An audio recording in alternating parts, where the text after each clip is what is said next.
Alam mo bang kapag ang pusang alaga ay dikit ng dikit sa iyo, senyales yan na ikaw ay magkakapera. Madalas kasi ang ating mga alagang pusa ay malakas ang pangamoy at pakiramdam nila. Alam nila kung ang master nila ay magkakaroon ng malaking pera.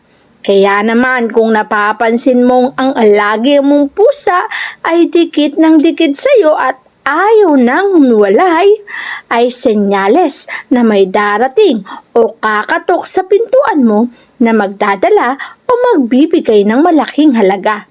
Kaya naman matuwa ka, kahit ang pusa mo na yan ay dikit ng dikit, ay matutuwa talaga ang master, lalo pangat ang katumbas niyan ay pagkakaroon ng isang malaking halaga na maaaring magpayaman sa kanilang master.